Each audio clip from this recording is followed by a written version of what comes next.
comparison to last year's team, this was an Oswego team that we saw struggle at times to put the puck in the back of the net. They're not having those same struggles this year.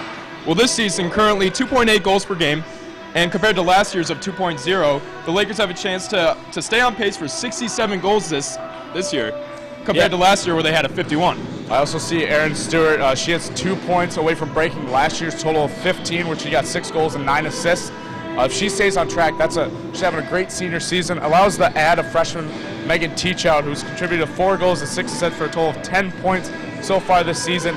And she's currently at a point per game, Brian. Yeah, they're certainly playing really well on the offensive side. That's all the time we have here on The Perch, but don't go anywhere, because coming out after the break, Dan Corlett, Tara O'Donovan, and Michaela Green bring you the players to watch, followed by Puck Drop. You're watching our pregame coverage of Oswego State women's hockey. Don't go anywhere.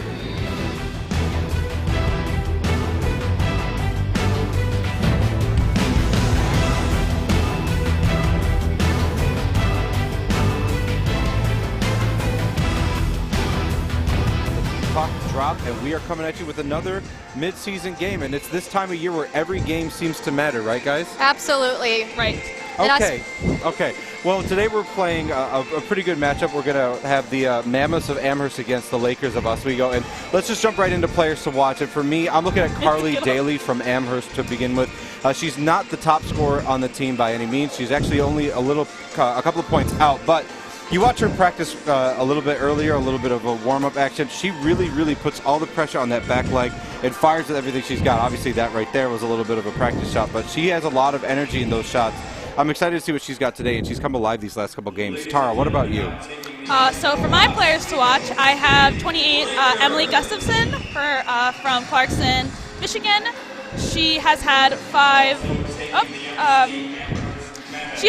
blocks this season, and yeah, I'm very excited to see what she's doing.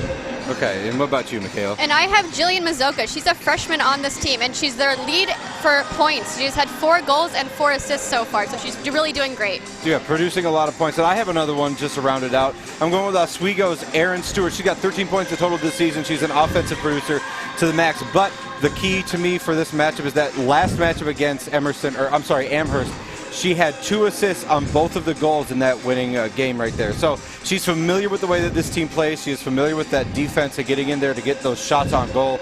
And not even that, but they were assists. So she's a good passer. She's a great all-around team player. It's going to be a good matchup today. And when we talk about the difference between these two teams, the first thing that stands out is Amherst has played a good, significant amount less games than Oswego. Amherst, I think, playing 7 total games, and I think Oswego's played 3 more total games for a 10-game stretch. And right now, Oswego's on a 4-game winning streak, so I look for Oswego to have a lot of firepower coming out today.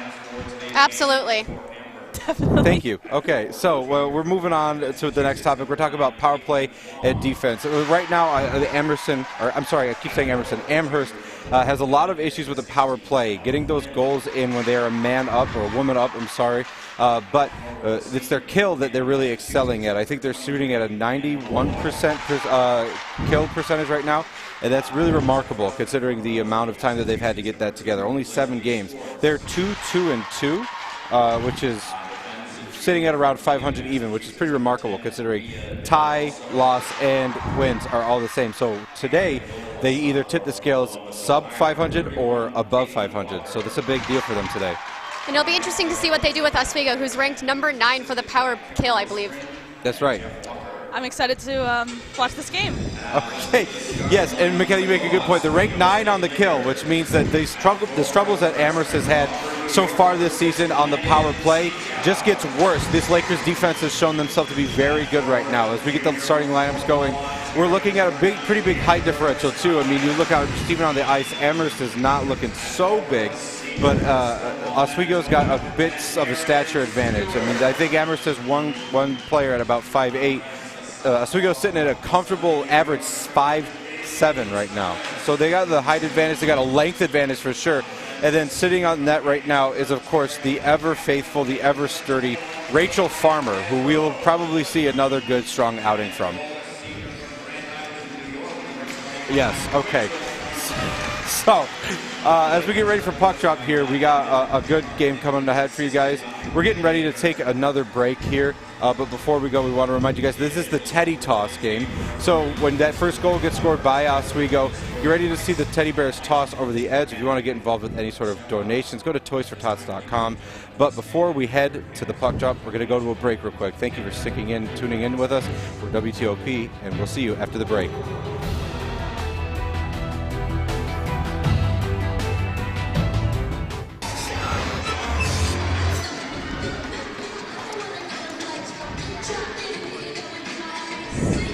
All right, welcome back.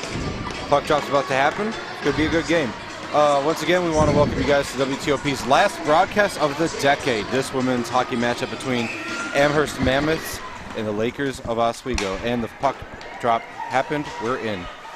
Amherst won the puck, and they're pushing up to the neutral zone. No luck there. Oswego's into their offensive zone. Fought along the boards. Stewart knocks it back out to Rendazzo. Rendazzo pushes it back in. Nobody there. Gonna have to chase it into the corner. Stewart catches it, but is fought by an Amherst player. Amherst takes it out of the defensive zone, pushing it up, and now Oswego's on the defense. Teachout has the puck moving up. Sees a shot, goes way wide, bounces off the puck, the boards. Moving it up is Jillian Mazaka. She was the lead scorer. She passes it off to her partner. Nothing there. Going to have to chase it back into the defensive zone. Nobody having any real control of the puck so far.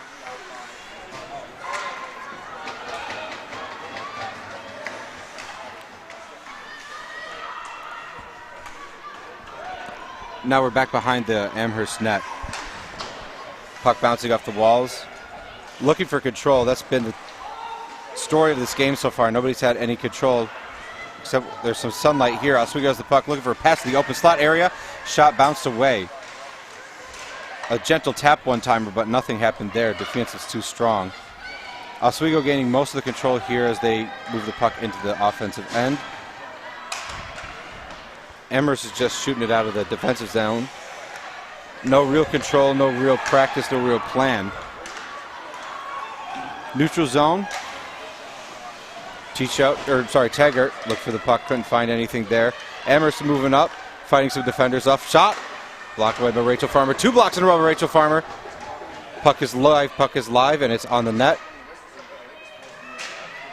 Looking for any sort of sunlight here. Amherst sitting back on their heels. They weren't really attacking. As they meet on the walls, not really a hit, just a little bit of lack of balance there.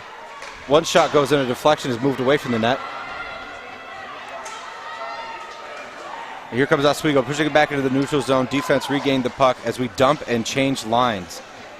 The line of Morissette, Cruz, and Rendazzo are out there now as Rendazzo makes a pretty strong defensive play as the puck is moved up. Amherst holding onto the puck right now. Nia Del Razzo passes it up, and it's blocked by Oswego as they move back up again.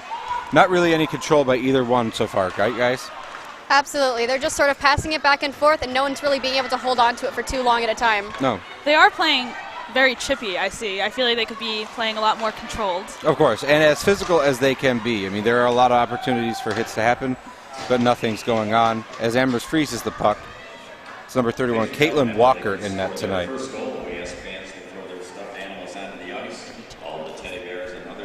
Caitlin Walker right now is sitting at a goals allowed average of 1.78, which is pretty strong considering Rachel Farmer and Oswego is sitting at a 2.54 goals allowed average per game. So we'll see how that plays into the later parts of the game.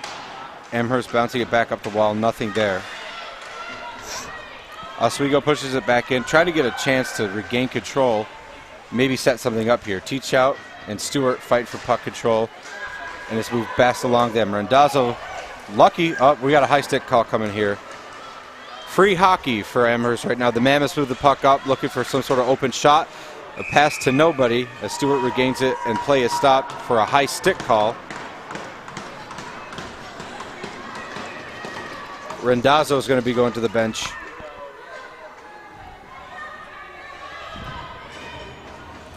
And do you guys see any sort of opening here, some highlights for Oswego? I mean, they've controlled the puck for a good bit of the game here, but it doesn't seem like they've got a lot as far as strategy and bright spots going for them right now. Like you said, it doesn't seem like there's a whole lot of strategy, but it also doesn't look like Amherst is really being able to counter the lack of strategy that we have either. No. And Amherst again. Oh, shot rings off the post. That's number 10, Mia Del Razo. Passes it to the wingman. Shot is blocked.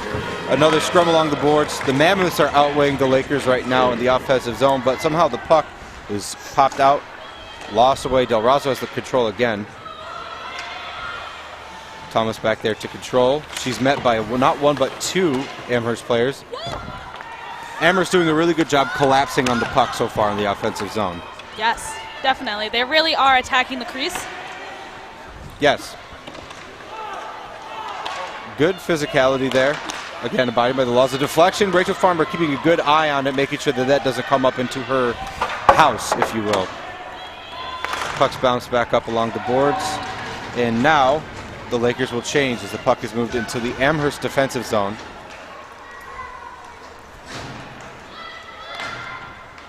Pass to absolutely no one. A very confusing move there, but I think it was just a dump and change.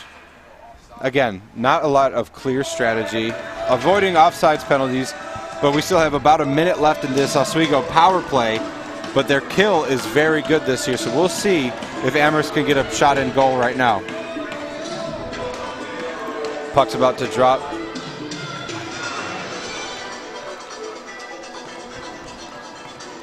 The line of Angelina Wader, Eliza Laylock, and Ava Simicelli is out there right now for Amherst. Hard to tell who won that. There we go. Puck's now controlled by Amherst. Looking for an open pass. There's nothing there. Oswego doing a very good job locking down their opponents in the neutral zone, cutting off passing lanes. But it's when we get into this end right here that Amherst is starting to catch a little bit more steam. Looking for open shots. Passing lanes have been cut down for the most part. Decides not to go to a wide open defensive partner and shoots, but it's blocked away. Back into the corners. Amherst looking for something, anything here. But again, Oswego doing a really good job locking up their opponents. We got a wide open shot right here. Shot's deflected. It's actually blocked by our own player, and it's waffle boarded away. Looking for something along the boards or in the corners. Shot rocketed away. Blocked by Rachel Farmer. The strategy right now seems to take the puck from down low behind the crease, take it up to one of the defensive players to have them have a wide open shot. Oswego collapsing a bit, maybe too much into the back end where the crease is. Oswego brings it up full steam, dumps it into the offensive zone. Some change, not a full line change here.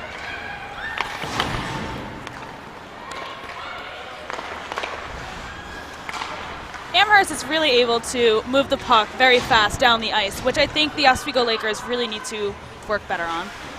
Yeah, a lot of speed from Amherst right now. We'll see how that plays out as Amherst does corral the puck back in the offensive zone along the boards into the corner as it's in contention. Looking for some sort of daylight here. Oswego has the puck. They're skating as a unit. First time they've done that all day. That was a tape-to-tape pass. It just wasn't controlled, but it avoids the icing call. I guess I was wrong. We do have an icing call. And we can look at our keys to the game that we have. For Amherst, one of our keys to the game is they need to score earlier and score often. Like we mentioned, Oswego's on a 4-game win streak, and if they want to be able to overcome this, they're going to have to score as much as possible. They also need to trust their freshmen. Their top point scorers are 2 of their freshmen, and one of them being Jillian Mazoka, and they just really need to trust them to get the goals going. And they also need to hold on to the penalty kill. Oswego's number 9 in the nation for the power play, so Amherst will really have to hold them off on that. Back up in the offensive zone. Farmer has just been taking those shots off the pads all day. She's not worried about that at all. It's routine saves as she freezes the puck. We're going to have another face-up, but Rachel Farmer looking strong as she ever does. Probably the most reliable and consistently sturdy players on this Oswego Lakers lineup. And now let's take a look at the Oswego Lakers' keys to the game. So first I have power play efficiency. They've really got to utilize these power play opportunities. They have to keep it going. They are on a winning streak right now, and if they make it, then they'll be at 5 games winning. They have to protect the crease. They have to protect their goalie. They have to play better defense. But right now, Rachel Farmer seems like she is on fire right now. She's definitely in control, and a part of that you said, one of the main points is bringing the defensive players and even the forward skaters back on the back check into the crease area, blocking as many shots as possible. I would say the Lakers' total shot blocks this game is pretty high, but to also counteract that, Amherst shot block are very high too, but those are on deflection opportunities. So they're trying to get one of those straight shots back into the net.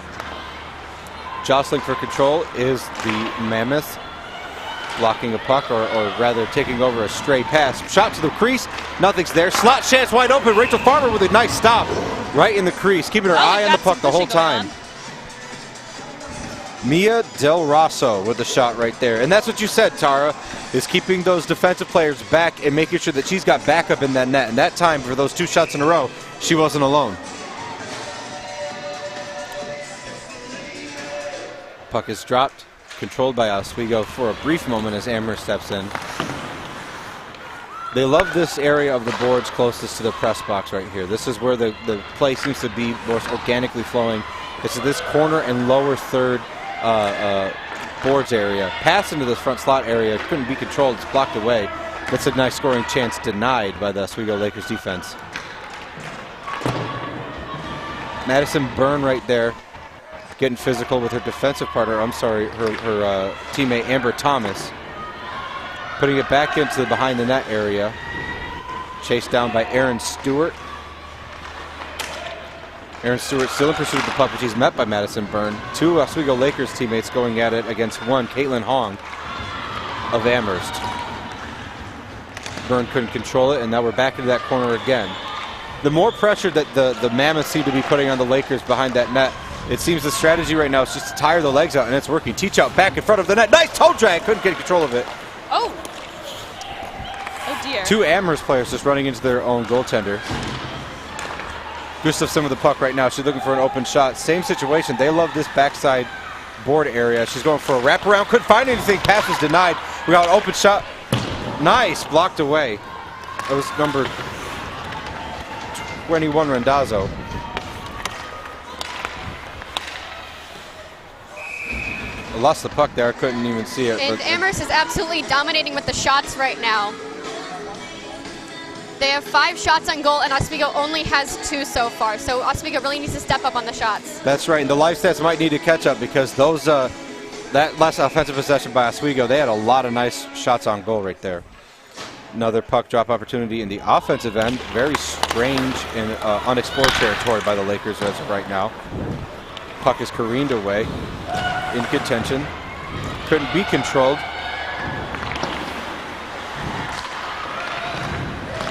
Lakers looking for control. It's still in the neutral zone.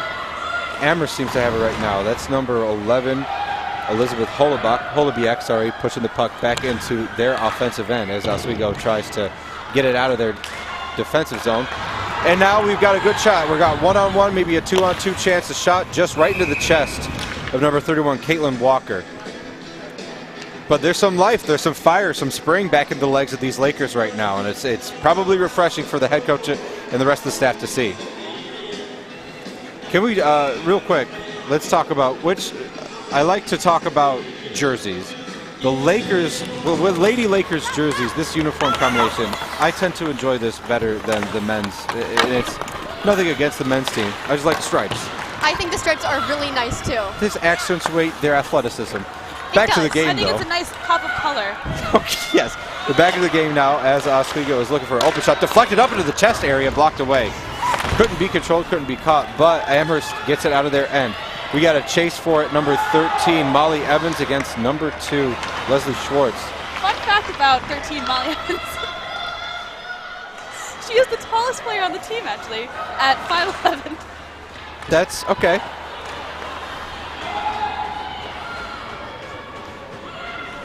Only so much height could do for you, but she stopped the puck from being controlled, so she did her job. Good on her.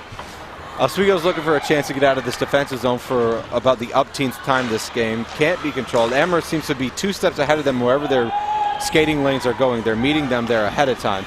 A shot blocked right into the face of Rachel Farmer. Doesn't seem to be any issues there. Rachel Farmer, to go off your topic about height, Tara, Rachel Farmer's one of the shorter goaltenders in this SUNYAC for sure, but like of all of the goalies she's faced, her shoulders actually reach the crossbar area, so she's actually one of the shortest members on the team. She is. I don't know, did you do a lineup before the game? It's impressive that you know all of this. However, short goaltenders is a new trend in hockey that teams are either living or dying by. And right now, Oswego is living by it. Rachel Farmer's been outstanding these past couple of games. Pucks battled across the boards. Amherst comes out with it. But it's stopped for a moment as Mel DeRosa has it back in her possession. Rachel Farmer blocked the shot away easily there. One-timer chance denied. Actually, wasn't even a chance. She lost control of the puck entirely. Puck is chipped in, and we're going to do a line change here.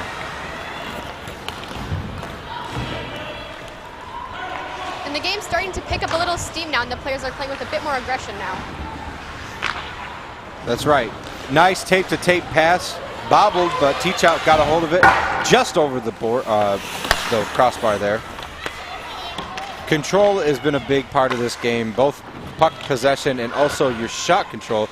It seems like Oswego and Amherst both just shooting whenever they can, not really thinking about where the shots are going, but the best shooters will tell you it's 90% getting the puck on goal, 10% celebration. So let's see that 10% here sometime soon for one of these teams. Stewart with a shot blocked away, an incredible save by Caitlin Walker.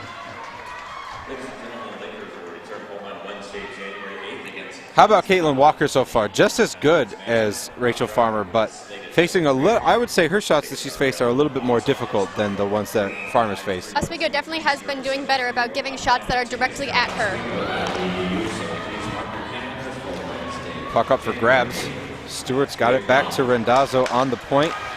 Back to her defensive partner, Bailey Thomas. Bailey Thomas can't control it, but she pushes it back into the behind the net area. Stewart there to chase it. She tips the pass. Not enough, though, as Amherst gets it out of there off defensive zone into the neutral area. And Amherst is back in on the attack. Oswego's back check a little bit slow as Thomas falls in pursuit of the puck. Rendazzo's there to pick up the stray puck as it was passed away by the fallen Thomas. We're back in on Amherst's attack. One of the hardest parts, hardest jobs the Lakers have had today is getting puck control in their defensive zone as the shot's just strange shot away, not even close to the net on Amherst end. Back on this board side, a pass off the skate. I'm sure she didn't mean to do that, but it was cool that she did it. Looking for any sort of daylight here, both teams. A lot of confusion, not a lot of setup, not a lot of strategy. Might get a slashing call here as puck is stopped. That's number 11, Bailey Thomas, is going to be heading to the net.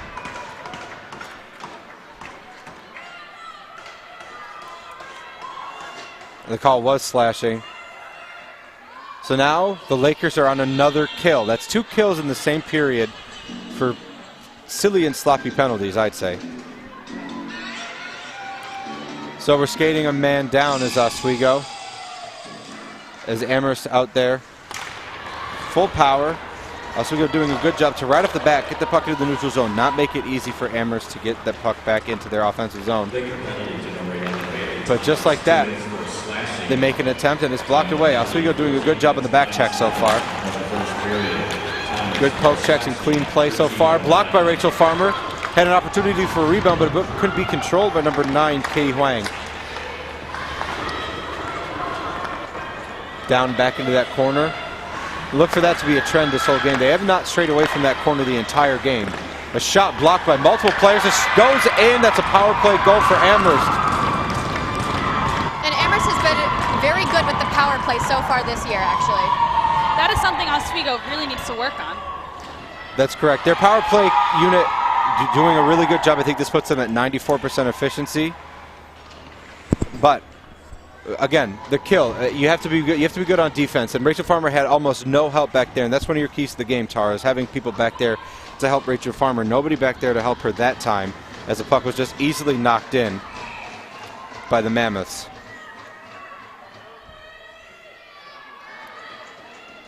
Puck is dropped, and nobody's got it, but it looks like Oswego's going to have a chance to just put that right into their offensive zone. Mel DeRosa who has had a lot of play today. She's been one of the focal points of this entire team, both on offense and defense. Randazzo, a nice move to shake the pursuit. Blocked away again. Bailey Thomas as well. The defensive players so far, both teams, having a lot of opportunity with the puck, really quarterbacking both the power play and the offense in general, as well as the defense. Forward play needs to step up here for both teams. Number 4 shoots it way wide. It's actually blocked away. That was Carly Daly. A shot by Mel DeRosa right into the chest of Rachel Farmer. Nothing's happening there, but it was a good, nice open shot opportunity. And I believe we're going to take a look at the replay of the last goal, actually. And like you She said, had no help. We really need to start helping her out. like you said, exactly. There was the purple outweighed the white, gold, and green there by a lot. Rachel Farmer was all alone. And we're going to get an offsides call here as the puck barely trickled past that blue line and was corralled by number 12, Kenzie McDonald. We're going to have a face-off in the neutral zone. But hopefully this puts a little bit of fire under the Lakers right now to get them into the game. Lakers looking for any sort of opportunity to get out of that defensive zone. They've been sitting on their heels the whole time. And as a former player, I'll tell you, that burns. When you're back in that defensive zone and you're just sitting on your haunches the whole time, trying to anticipate an attack, that's much more stress on your legs than it is being on offense and skating around, kind of having the free-form jazz ability to look for an open pass opportunity. So the Mammoths looking to gas the Lakers right here, and it seems to be working. 1 goal in with 5 minutes to play left in the first period. Madison Byrne in that corner with her defense partner, her friend, I think it's Emily Gustafson down there. Number 27, Sarah Cruz, couldn't control that puck, and it's gone away. Nice contact at the end, a good box out by Mel DeRosa. She's been all over the place tonight. Keep pushes that puck up ever so slightly. Got an open ice opportunity, couldn't get it. Stick is blocked away, knocked away from Avery Webster. She does a good job of getting that puck back in. Teachout's up there all alone. We got 2-on-2. A shot goes up into the blocker side, blocked wide. It's still in play though. Lakers have a chance for an opportunity to score here. Too much collapse. And Amherst is skating back, dumps, and we're going to get a full line change here for the Mammoths. Puck is corralled behind the net, pushed up to Teachout. Teachout's been on that breakaway opportunity all night. She's seen it lane on that right side along the boards, and she's taken it. Amherst corrals. No one touches it. Moves up into the behind the net area. Puck is corralled. It is not. We're going to have a little bit of a scrum here. Back on that left side boards. And that's the side that both teams have seemed to really enjoy, is this close board side on both ends, defensively and offensively. Into the corners now, controlled by right off the puck, or I'm sorry, off the post. Slight ring of the bell. That's a goaltender's favorite sound, or their worst, depending on the end result. That time, Caitlin Walker was a big fan of the ring. Puck's blocked wide, back into that left corner again. Kate Randazzo is looking for anybody. Emily Gustafson pushes it up. No real control, no real rhyme or reason for anything so far by Oswego. Meanwhile, Amherst's plan very clearly laid out, and it's been successful for them so far, guys. And Oswego really does need to step up if they want to keep their win streak going so far. That's right, a 5-game win streak on the line, and of course standings, these mid-season games for the SUNYAC standings is crucial for both teams. Well, both teams aren't in the SUNYAC, but standings for both teams this time of year.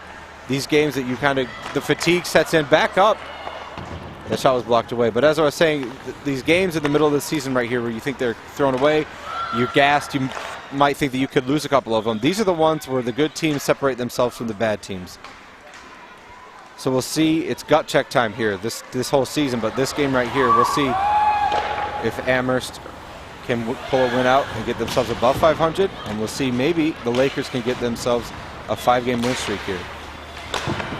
Puck's in the offensive zone for the Lakers now. No control. Passed up. Mid-stop. That goes right into the bench of Amherst. I like to note that Amherst is actually quite speedy on the ice. they are zooming, to put it in layman's terms. They've done a very good job of efficiently changing lines, getting fresh legs out there as often as they can. While I think the Lakers are using up as much time as they can, well, they actually haven't had a chance to change, really, because Amherst has put so much pressure on them in that defensive zone. Not owned by anybody right now. The puck careening into the opposite board side as we have the scrum. Amherst comes out with the power, with the control, I'm sorry, with Ava Simoncelli with the puck. It's met by Thomas onto the boards. Puck is open. An attempt to clear was blocked, but we finally got it out of there. We're into the offensive zone now. Stewart with a shot that's blocked away by Caitlin Walker. Puck was missed. It's still back there. Now we're in the neutral zone. Randazzo with the puck, looking for an open man. Thompson's got it. She puts it off the boards, back into play. Teach out the lone pursuit player, as the forecheck is almost non-existent with a little bit of a line change. Gustafsson there to stop it, and we're going to have another puck go into the bench area. Now we're going to get a new line change. We're going to get some fresh legs out there.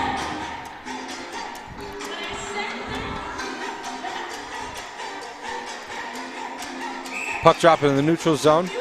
50 seconds left. We are in the final minute of play. Let's see if Oswego gets some life into them before this period is done. Puck's off the boards, bounces away back into the defensive zone. Teggert there to pick it up. Knocks it off the boards to her partner, Randazzo. And it's lost. Wherever the puck is, that is where Amherst has skated to every time. I don't think that Amherst has skated stray or without purpose the entire night. They are skating to where they know the puck is going to be, and they're there to stop the Lakers' passing lanes. Any chance they can. Puck is in the crease area. Is blocked away by Rachel Farmer. Still is loose. Nobody has control over it. Rachel Farmer just did not give up on that. Not at all. And there, she's there to stop that. No help at all. She has to stop the play. 4.9 seconds left on the clock. We're going to have one last shot for Amherst to either get a good shot on goal or for the Lakers to clear it, end the period, and go home and maybe go home. But go to the locker room and take a breath. And like you said, Amherst has a real purpose now, and Oswego is still skating like they were at the beginning. Just a little bit of all over the place. Yeah, there's no clear offensive strategy. And if there is, we haven't had a chance to see it because they can't settle down into that offensive zone. They're too busy in their defensive zone. So a very strong first opening period for the Amherst Mammoths, who have traveled very well. Brought a good crowd of people over there where all the teddy bears are sitting. But the Lakers right now looking to get a little bit of rhyme or reason, try to find an identity in this game, and it's pretty ambiguous for them so far. Right. The star so far for me, I don't know about you guys, has been Mia DeRosso for Amherst. She's been everywhere. Every time the puck has been stray or needed to be claimed, she was there to pick it up when she... What really stood out to me this period was when number 24 for Oswego, Avery Webster, when she lost her stick, but then she continued to play with her skates. It's quite interesting. That's what you got to do. That's part of the game. Kept playing. That's right. And then, of course, we're going to talk about Rachel Farmer, but the boys at the Perch will talk about that after this break. We're going to take a quick 2-minute commercial break, but after that, we're going to throw it to the Perch, where we're going to have some analysis between intermissions. We'll see you after the break.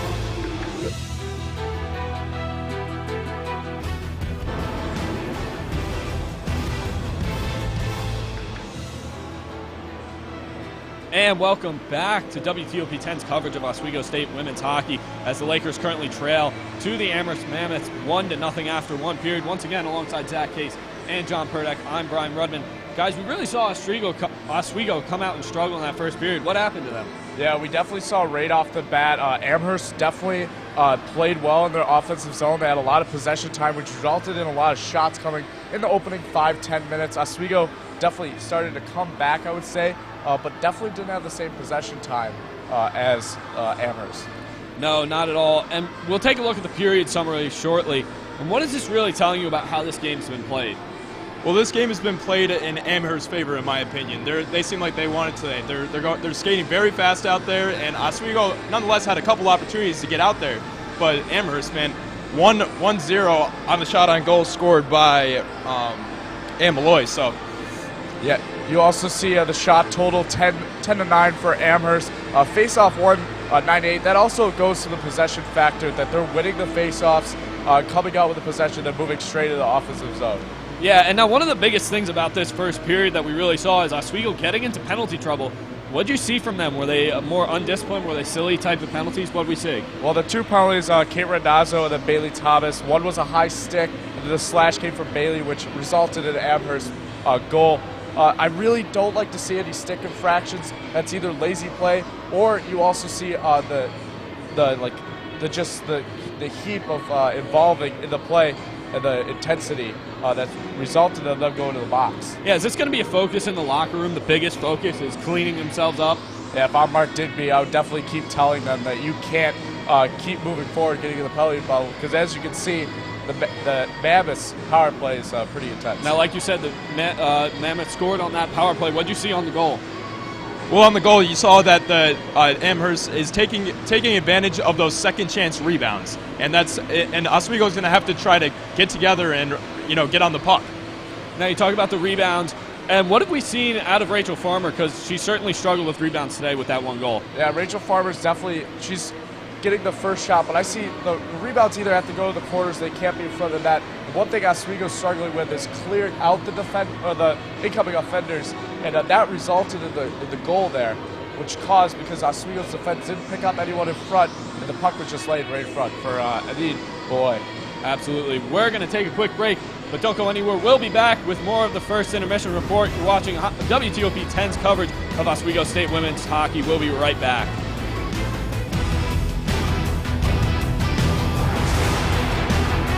Welcome back to the first intermission report. Once again, Zach Kaysen, John Purdeck, I'm Brian Rudman. Oswego currently trailing 1-0 to the Amherst College Mammoths. And one thing that we certainly saw from Amherst in that first period was they dominated the puck possession in that period. Yeah, Brian, a lot of the shots that they got in the offensive zone was due to the possession that they had. You see Oswego definitely likes to play the rush game, the counterattack that you saw the last 10 minutes of that first period, but majority of them, right off the bat, Amherst likes to get the puck down low, work the puck, and then cycle it up to the point and get shots onto Rachel Farmer, who's having an outstanding game for the Lakers. Absolutely. Now, what's the best way to fix that puck possession, difficulties that the Lakers are having right now? As we mentioned in the last part, they have to get rebounds and get the puck in the other side of the zone. Amherst is taking a lot of time in Oswego's zone, and if Oswego can regroup together and try to set their offense up on the other side, they should be able to get more shots on goal. Now, Oswego, it's a pretty close face-off battle for Oswego. Do they need to, try and win more of those face-offs? Yeah, I'm definitely not seeing a lot of performance, especially from Amber Thomas. She's a key factor in the center position for Oswego. She's doing her role of getting winning faceoffs, but if you continue and outbeat the Amherst in the faceoff position, they won't get any time possession. You'll get more offensive zone time. Absolutely. Now let's move to the keys to the second period. What does Amherst have to do to maintain this lead and even extend it? I think that Amherst in their locker room is probably going over how they need to keep fast skating going on, getting to those 50-50 puck situations and trying to capitalize off the Oswego turnovers.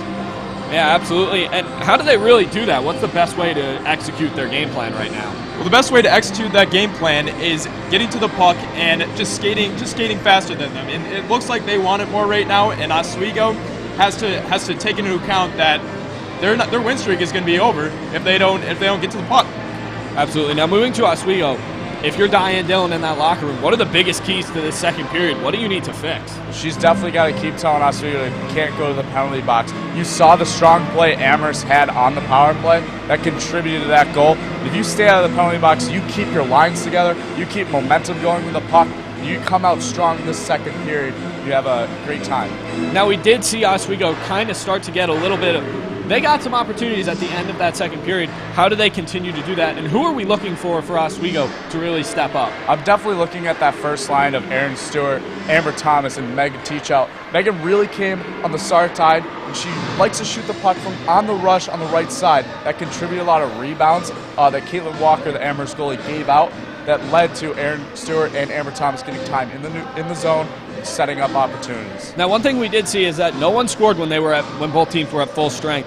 For Amherst first, what do they need to do to really get the offense rolling when both teams are at full strength? They definitely got to keep getting the puck deep. They like to dump and chase a little bit, just get the puck into the zone, and then work it around down low with their forwards. That's causing a lot of shot opportunities. If they get pucks onto Lauren Farm, or Rachel Farmer, excuse me, get pucks onto Rachel Farmer, they will continue to have success on the rebounds. And Brian, to also add to that, when the Oswego is on their offensive side of the ring, getting the puck out to their defenseman Rodazzo and trying to get more defensive shots back there, long shots might create a chance for a rebound score.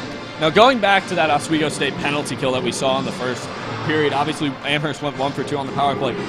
Oswego's penalty kill certainly seemed to be doing a good job on that first penalty kill. What was the difference between the first and the second? Well, on the first, they're definitely using their box formation that they usually run, staying in their zone.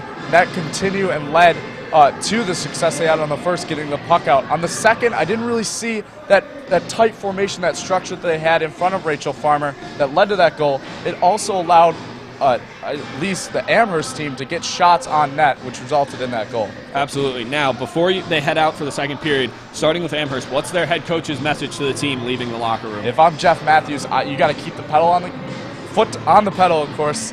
And keep getting pressure onto Rachel Farmer heading into the second. Of course, you can't go to the box, can't let Oswego back into this, and just continue to keep scoring goals. Now, John, if you're Diane Dillon in the Oswego locker room, same question. What's the message leaving the locker room? The message for Oswego should be skate faster, get to those pucks, and also try to create more chances. The more defensive rebounds they can get and clear it out into the next offensive part of the zone, they could definitely try to get more shots on goal and try to just keep up with Amherst for the most part. Absolutely. Certainly should be an entertaining second period. We're going to go to break. When we come back, we'll send it back to the Steve Levy press box for the call of the second period. You're watching WTOP 10's coverage of Oswego State women's hockey.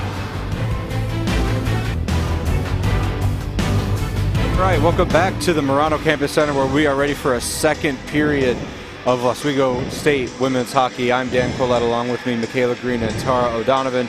And what we saw last period was a lot of plan, a lot of strategy from Amherst, not so much from Oswego. Amherst went out and purposefully pushed Oswego back into that defensive zone as much as they could. Even if opportunities weren't there for shots, they were going for that offensive zone to get them gassed, and it paid off in the power play when they eventually did get that goal. Yeah, and it really shows with the couple of penalties that Oswego's gotten, and Oswego still has yet to go on the power play this game. Oswego just needs to really just control the game and not get any more penalties.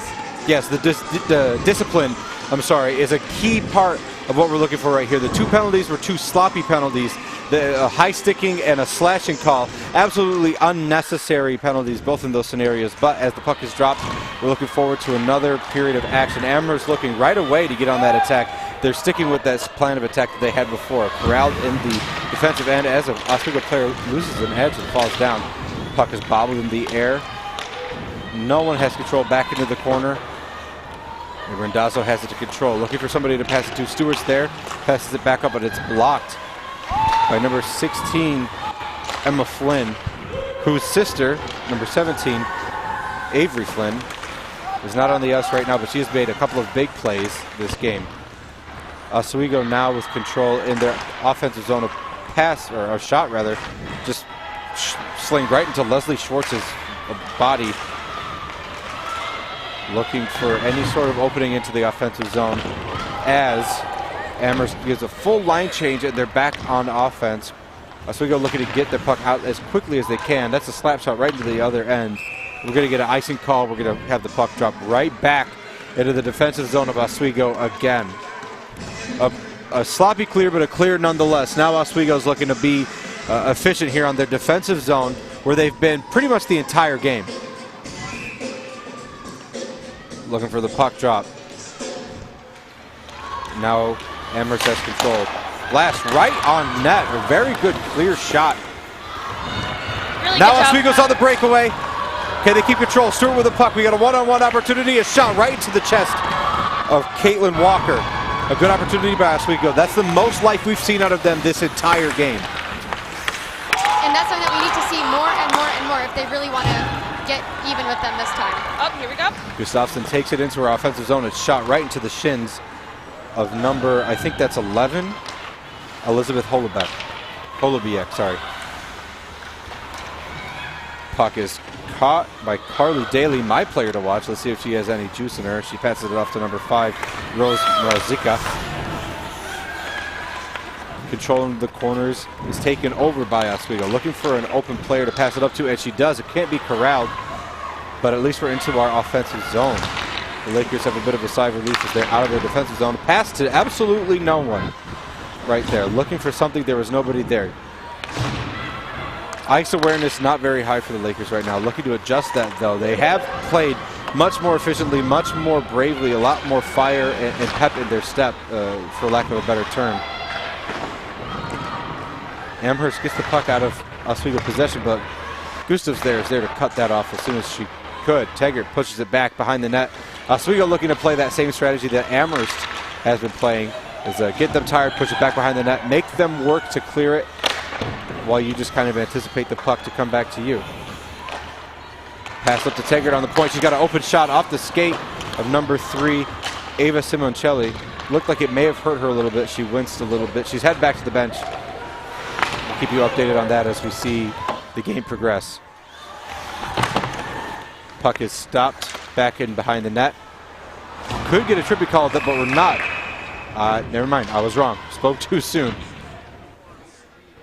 A tripping call on, I believe, number 7, Caitlin Grugan. So right now, the Lakers looking a little bit more alive, a little bit more like they have a clear plan and that they know what they're doing and they're executing a lot better than they were in the first period. Definitely. They came out in this, and they started this period much more energetic, much more with a purpose, and they're really working hard and together. Exactly. And that's all you can do, is execute a plan, or at least try to get the plan in position to be executed. Hockey is a game of chance and luck. And right now the puck is bounced favorably in Amherst's way, but Rachel Farmer flashes the glove there. A no finesse save right there on a pretty solid shot from the point. And it probably doesn't hurt that she's so low to the ground like we talked about before, that it's easy for her to get into that butterfly hybrid stance to just snag that puck as it comes through and at the very least block it off the chest. Oswego now looking to get themselves out of this defensive zone as they have the whole game. And they have not nearly been in this zone as much as they have been the other way. Shorthand, they don't care. They're going down with the attack. Stewart toward deep partner. Couldn't get that puck on net to Taggart. Amherst now with control. A minute and a half remaining in the Oswego Lakers penalty. Blocked away by Bailey Thomas. Good poke check. Up there to anticipate was number 20, Allison McAlear. Amherst is looking for something, anything, a hit on open ice. Not sure if that was intentional or not. It looks like we're not going to get a call. We're just going to let the girls play. Shot is blocked away by McAlear again. Good defense out front. Rachel Farmer with the stoppage and play. All around solid defense and solid kill by the Lakers right there. The Lakers have definitely stepped up so far this period, and they've had 2 breakaways already, so they really have a fire that has been lit under their butts, and they really want this now. Absolutely. And Tara, what are we seeing out of that defense that we think that we're going to see more of through the rest of the game? Does it look like we have a clear defensive strategy moving forward? I definitely think we do. The Lakers are really stepping up their game. Rachel Farmer is not alone. She has people who are blocking shots, and she has done phenomenal right now. They are taking the fight into the slot area, into that open neutral zone area. The Lakers are much more on the attack, both forecheck and back check right now. So we'll see how that pans out. Maybe they may get tired, but I'm sure the Laker fans at home watching WTOP 10 with us are looking for a goal. Scrum into this corner right now. Nobody has control. Puck may have come clear, and now it is popped out, only to be fought for again. Another scrum. We got a penalty here, and looks like we're going to get a tripping call. And I think this is on Emerson. We'll see. And as the umpire lets us know, we do have a tripping call on number 16 for Emerson, Emma Flynn. And so now we're skating 4-on-4, I believe. Yeah, we're 4-on-4 with 30 seconds left in the Oswego Lakers power play, which means that the Lakers will be skating with a 1-woman advantage for about a minute and a half as Emerson's power play begins. Taggart at the point, passes it to her defensive partner, Randazzo. Randazzo almost loses it, keeps control, pushes it back in behind the net. Emerson now skating as one unit, keeping that box formation, moves it up along the boards, and is being maintained by number 6, Rosika. Can't control it. Taggart there to take it back. Cruz there with control, in contention, but she gets it out of that defensive zone, and that's her main job. And you know, that's Amherst's first power play of the game so far, so this is Oswego's real chance to get a goal now. Exactly. Taggart moving that puck back up, avoiding the chaos of that change right in front of her bench. Pass to nobody, clears and careens all the way to the opposite boards. Stewart moves it up, nobody there. Randazzo pokes it into the offensive zone, forcing Amherst to try to make a change, but they can't. Stewart there to poke check it out, and now we're in the neutral zone. Carly Daly almost had an opportunity for a breakaway there, but it was broken up by number 19, Philomena Taggart. Back behind the boards, a great move by Rachel Farmer to tease the puck and push it away right as the player gets there. Blocked in the air by Taggart again. She's definitely quarterbacking this power play kill so far. And the Lakers are now at full strength. Stewart up there, looking for somebody. Amherst doing a really good job to collapse, looking for somebody to help them out as she gets reinforcements from the bench. Keeping it along that board where they're comfortable. Teach out, looking for a shot up along the wall. I'm sorry, up along the pipe. Is blocked in the hand. And that sailed through like 3 or 4 players right there. It was a nice clean shot by Teach out, but nothing resulting from it. But again, a lot more shots this period from Oswego that we saw before. Shot totals at 11 and 12 for Oswego and Amherst, respectively, apiece. As 20 seconds of the power play remains for Oswego. And you know, Amherst defense is really helping their goalie out. They're always there to help. That's right. They collapse. They put themselves in a good position to be in front of the net. And once that puck starts to move up, they move with it. Sort of like a defensive end in football. You never are as deep as, or deeper than the quarterback. That's the same strategy here. They collapse with the puck as it moves, keeping an even line. Now we're skating 5-on-5 again.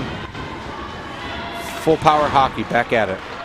Amherst looking to move it up. It's blocked and poked back in by Oswego. A shot on goal just goes behind it. That was number 7, Kaylee Krugen. Oswego is making quite the nifty passing back and forth to one another. Those are nifty passes, yes. Pass back up to the point. Nothing there. She looked back to her forward.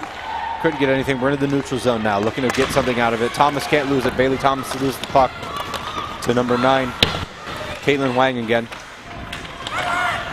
Another fight into the behind the net. Another scrum. Rose Mrozika and Sarah Mellison were there to put up a fight against the Lakers. Lakers skating back down the neutral zone. Puck is back in their defensive area as Amherst is on the attack. Melanie Byrne to pick the puck up, hopefully to scoop it out. Pushes it along to her teammates along the board. Amherst is there to meet them, looking for an opportunity to get this puck out of there. The longer this puck sits in their defensive zone, the more tired their legs get. And we finally got out. The Lakers take a sigh of relief.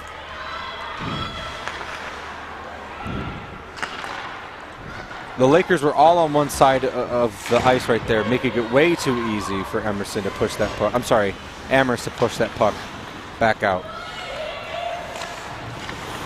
Looks like that was off the elbow. Number 21, Jillian Mazaka. She's their lead scorer, so she's out there right now. That's a main threat. Her and Carly Daly, the 2 top scorers for that team, out there on that line. We're doing a good job shutting them down so far. And both freshmen, which is very surprising. You got to rely on those young legs, those young talent. Try to fight her way in there. Nothing going on there for her. Aislinn McAllier.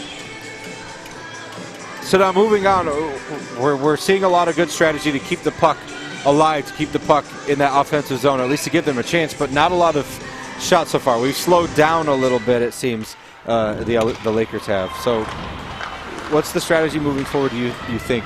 Just pass more, or what do you see from them? Was the shot right in front of the net? I think they need to do more shots. The shots they've been putting on so far have been much better. Got an open shot opportunity right here, blocked away. They just need to make more, better, cleaner shots. The shots have significantly become cleaner and more direct compared to last period to this period. Blocked away. Sorry to cut you off, Tara. Cruz with the puck. Battled against number 10, Mia DeRosso.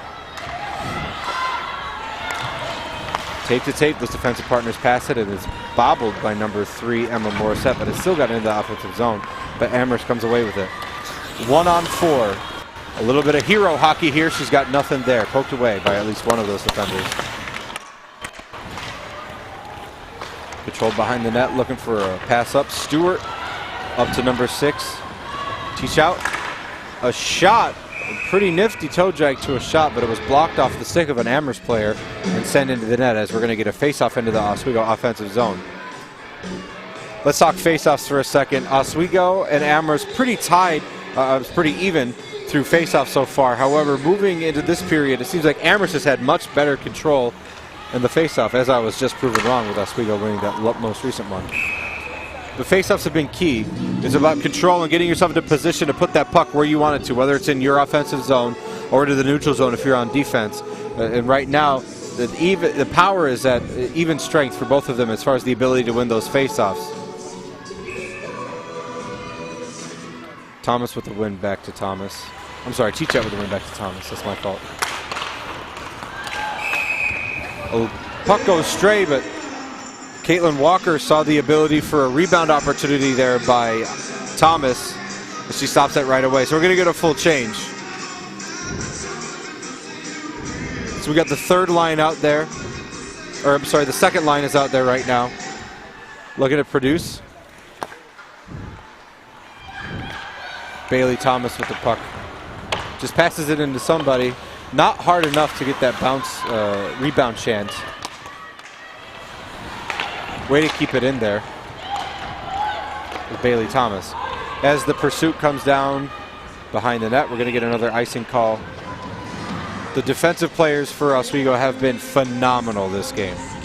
They really have been stepping up as the game goes along, but now they just need to work more on keeping it down in the Amherst end.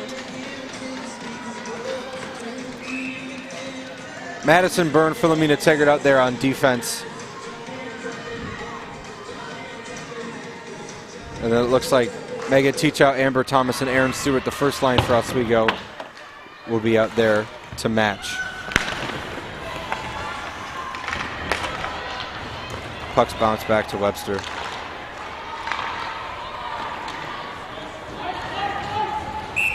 Then we're going to get another icing call.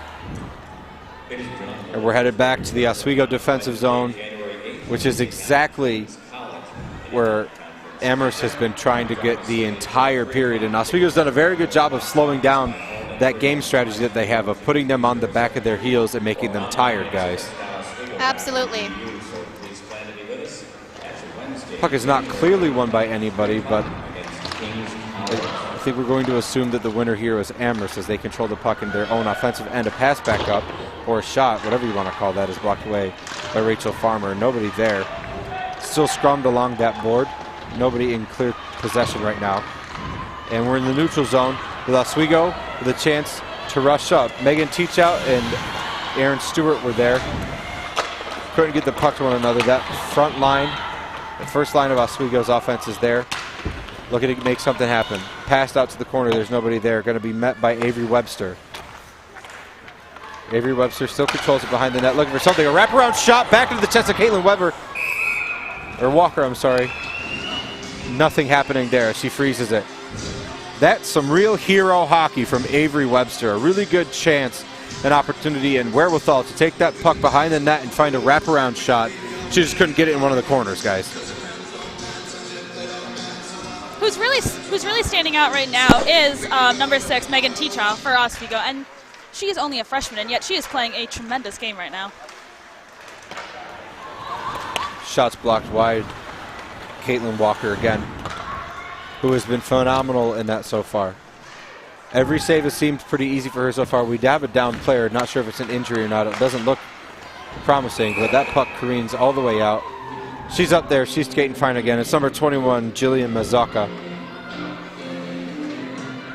She's going to head back to the bench, get herself looked at, but it looked like she had a little bit of a nasty collision, not on purpose, just coincidentally along the boards. But she looks fine now. The third line of Annika Newfield-Kreider, Mia Conboy, and Emily Gustafson out there for Oswego right now.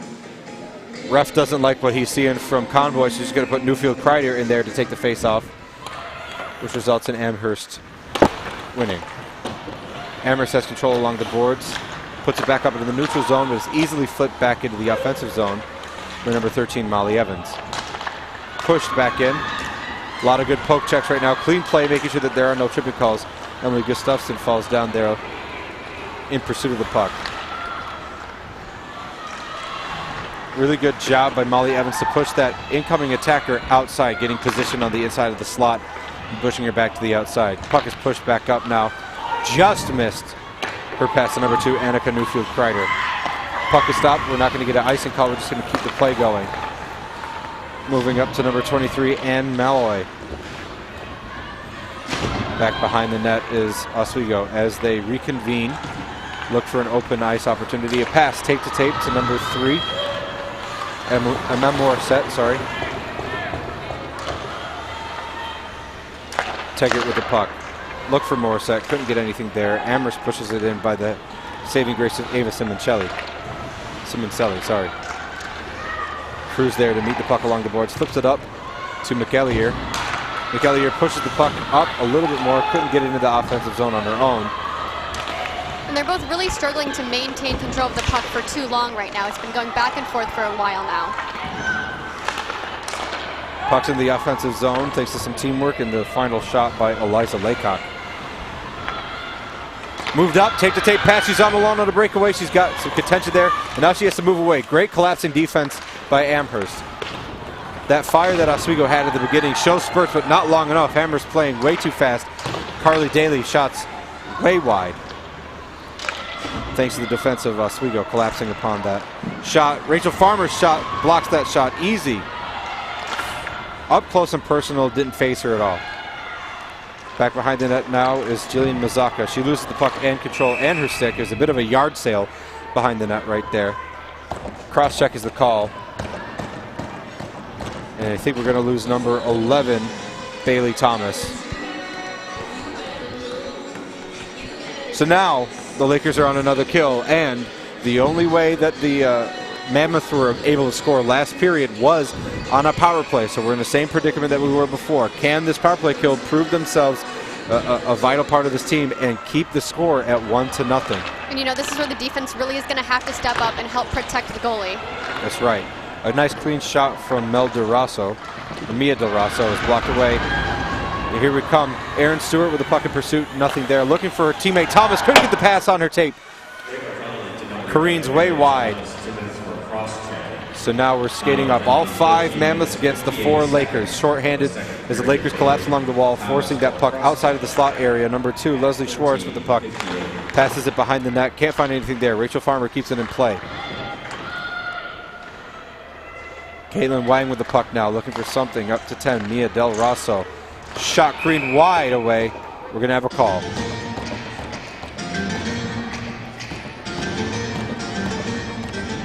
As we're going to get a change here. Not sure what the stoppage of play was called for. Rachel Farmer may have held it. But that kill looks really good. I mean, coming out and having that chance to maybe get a breakaway, not fast enough to be stopped in pursuit, but there is that fire. They haven't quit yet. And with the fresh players on the ice, they'll hopefully have enough energy to help keep the puck away. Back into the corner. Madison Byrne finds it there. It's flipped up right back to herself. Leslie Schwartz looking for somebody, and she does. She finds somebody, Stephanie Namikos. Back to Namikos. She's got a shot chance, and it's blocked away off the shin of number 20, Natalie Giglio. No call there. They're going to let him play. The refs have let a little bit of these chippy plays go. They're letting the physicality slide today, guys. Oswego is running down that power play countdown, and it is truly helping them a lot. We have a delayed call. Empty net for Amherst. Now we're skating 6 skaters. And play is stopped. And it looks like we're going to be skating 3-on-5 as Natalie Giglio goes to the bench. to join Bailey Thomas. Bailey Thomas, 28 seconds left on her sentence in the sin bin. Giglio will have 2 minutes for a minor. So now the challenge is taken up a notch. 3 skaters against 5 of Amherst. The Lakers have been struggling with 4. Really going to have to see what they do with 3. I anticipate a lot of just dumping it out of their own defensive zone and waiting for them to come back. And penalties have been an issue for the Lakers so far this game. They're getting a lot of them, and it's really not helping them out. And now they have 2 that they're going to have to deal with. As Coach Digby is talking to one of the umpires, we're going to wait for the puck to drop here. Now, obviously, he doesn't agree with the call. He'll never agree with the call when you're your own coach, but he seemed to have some pretty strong words to say to the umpire there. Mia Del Rosso has the puck. She passes it to her defensive partner, Leslie Schwartz.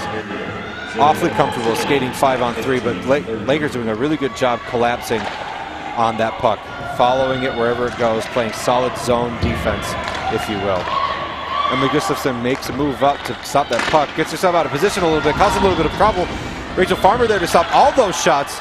Nothing there. Great job by the Lakers to scoop that puck out, and now we've got 4 players on the ice. Stewart was there. She was a little bit too fast, couldn't collect that puck. Had an opportunity for a breakaway. Amherst now skating 5-on-4, 1 person up. Rendazzo stops that pass, pushes it up. We're going to get a change. Madison Byrne and Philomena Teggart out there right now. Moving on to the right side. We got a Laker down. Stewart fell. We could have a tripping call.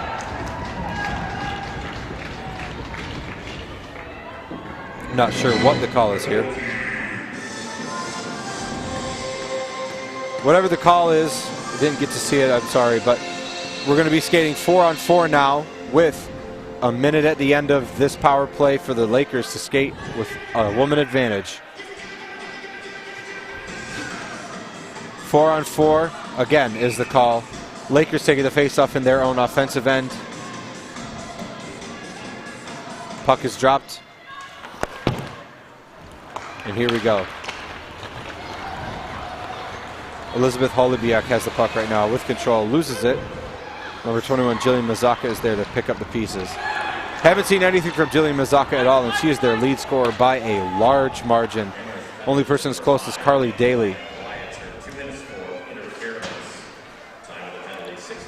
A little bit of a shake-up down in the corner. Morgan Shines got tripped up by somebody's twig back there. Webster with the puck, looking to move it up. Wasn't where her teammate thought it was going to be. Sarah Cruz lost the puck in transition. Puck's back up in the neutral zone now, as we have 20 seconds remaining on that Oswego Lakers power play. I'm sorry, on their penalty. Moving the puck up. Stewart has it. Stewart has been really looking for those breakaway opportunities this period. And now we are skating 5-on-4 for the Lakers.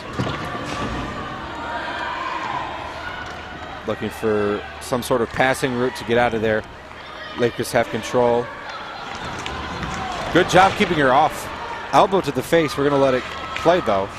I mean, that's a dirty hit in men's hockey. But the refs have control. They've decided it's clean. We're going to keep playing. 30 seconds left remaining with this man advantage for Oswego. Puck behind the net with Erin Stewart. Loses it to Megan Teachout. Megan Teachout passes it back up to Teggart. Looking for something back down to Teachout. Teggart couldn't find anything. Teggart loses it. I'm sorry, Teachout loses it. Teggart has it back to Teachout. Looking for a pass to the defensive partner of Katie Rendazzo. A shot just blocked away easily. A shot on goal goes right past the front of Caitlin Walker.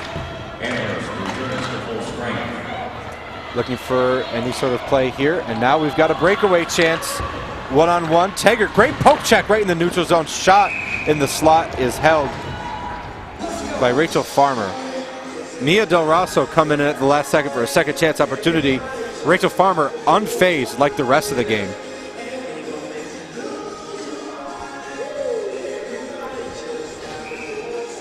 So now our man advantage is over. Lakers skating 5-on-5 against the Mammoths of Amherst.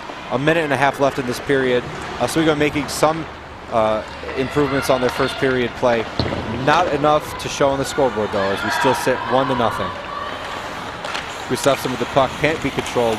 She skates right into her own defensive partner, or I'm sorry, her defenseman.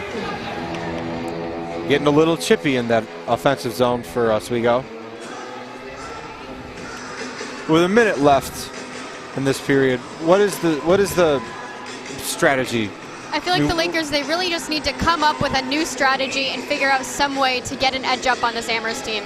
I mean, it seems like they're trying to set something up a little bit more. Do you find that that's not working for them? Would you suggest them trying to do more breakaway opportunities, look for fast passing lanes, and one shots cherry pick, so to say? I mean, absolutely. The breakaways have been their best chances they've had so far this period. That's right. I agree. There's 50 seconds left in this period. Once again, the Lakers trying to set something up, and it's not working. They're not even getting a clear formation. You can tell they're looking for an umbrella formation, and it's not working for them. They're going to have to try possibly an overload or something like that on either the left or right side. It's not coming together for them right there. Taggart stops the puck. Can't stop it enough. It's in the neutral zone, and it's in pursuit by number 23, Annie Malloy, but it is careened in and collected by K.E. Randazzo. Aaron Stewart with the puck. Smart to stop it. Wait for her teammates to come in and help, but they couldn't help enough. Jillian Mizaka has the puck, blocked away.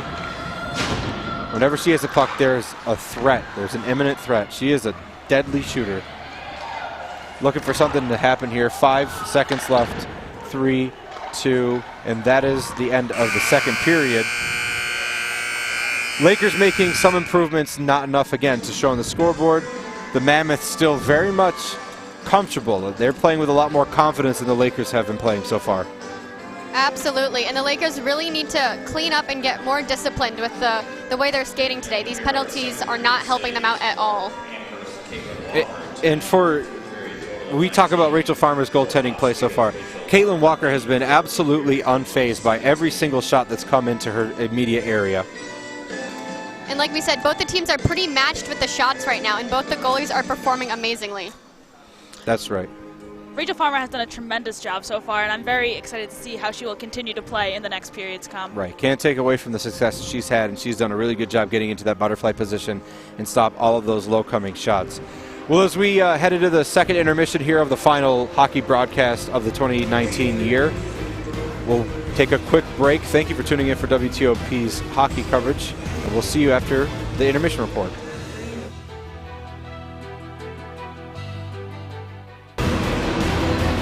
And welcome back to WTOP 10's coverage of Oswego State women's hockey. It's the second intermission report. Oswego State still trails the Amherst Mammoths by a score of 1-0 once again. Zach Case and John Purdak. I'm Brian Rudman. And guys, what did you see in that second period? No scoring, obviously.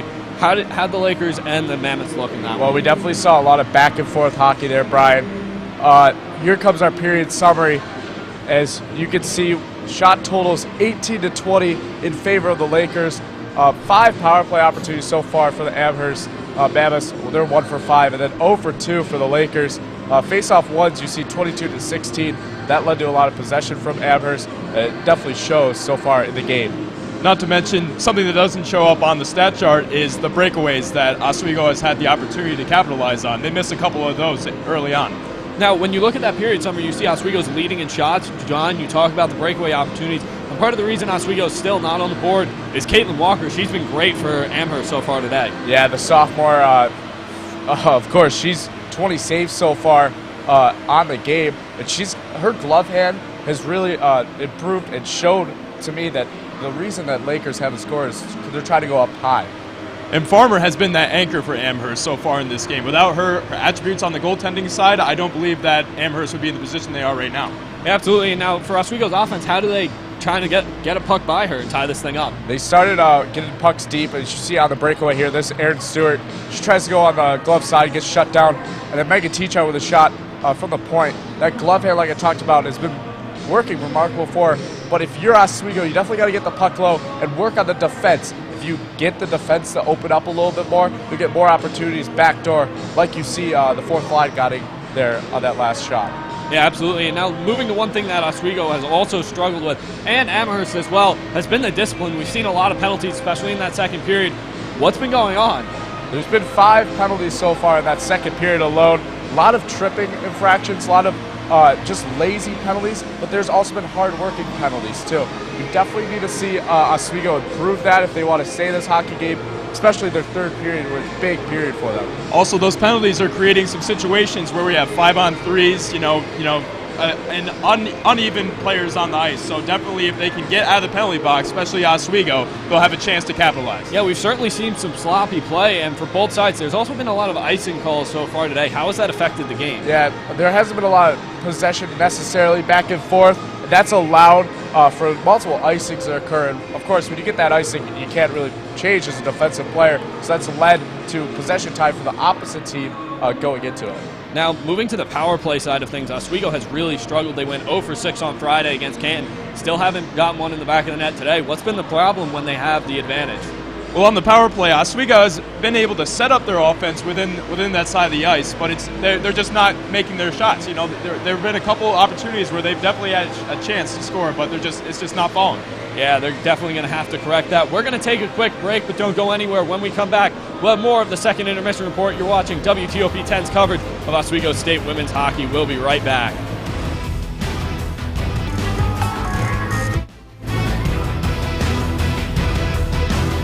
And welcome back to WTOP 10's coverage of Oswego State women's hockey. Once again, Zach Case and John Purdak. I'm your host, Brian Rudman.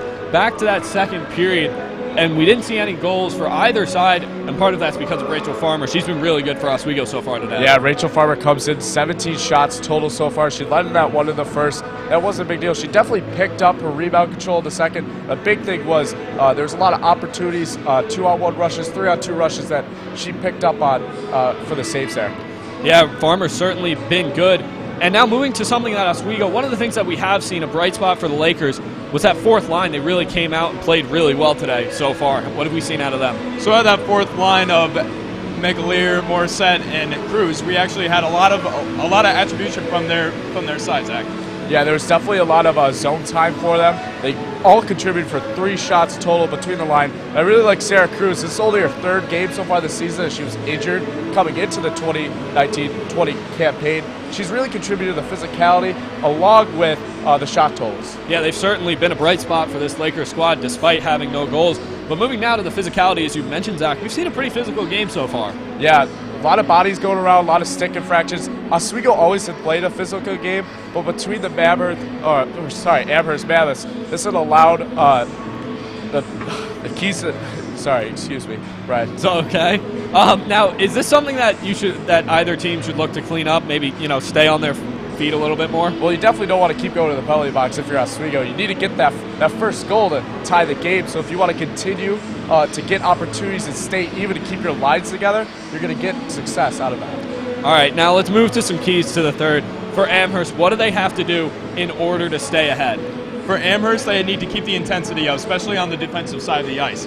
As we can see, the goaltending from Walker was spectacular last period, so they got to keep that up for sure. And then from Oswego's side, just keeping up the pace with them. Yeah, if I'm Oswego, I definitely want to isolate Aaron Stewart, Amber Thomas, and Megan Teachout on that first line. They've been getting opportunities on the rush, a couple 2-on-1s that missed some sticks there, but the passes were there. They're getting shots on net. If they succeed and get one through, it's definitely going to be a good game. In the Absolutely. third. Now, from either side, what's the final message, especially for Amherst coming out of the locker room? How do you stay ahead and get that win? Well, you definitely want to get off the win. They lost last night to Elmira College. You definitely want to get this win going back into conference play, back to the New England Small College Athletic Conference.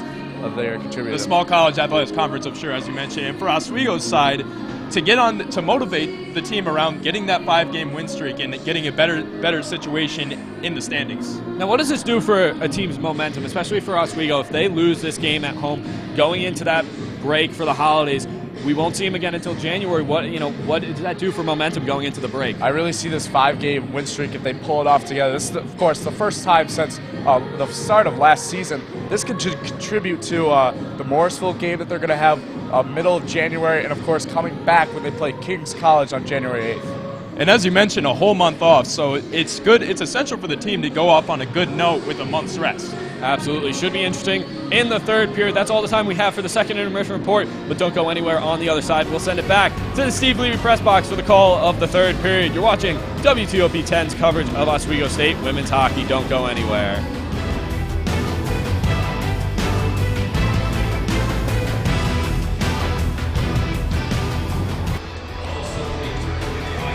And welcome back to the Marano Campus Center in the Ice Arena for the final scheduled period of this match between the Oswego State Lakers and the Amherst Mammoths. Now, the Lakers had a little bit of improvement on the offensive end coming into the second period, and they couldn't capitalize on it, so we're going to see if their steam can hold up and get them through to the third period and maybe get at least one goal on the board. But however, the Mammoths have been playing phenomenal defense, and their power play kill and power play unit have just been phenomenal so far, guys. You know, absolutely. And, you know, Oswego's really looking to get a goal, especially because today is the teddy bear toss after all. That is right. It is the teddy bear toss. We'll have more about that coming up in a second. But for right now, it's puck drop, and 20 minutes of scheduled play begins now.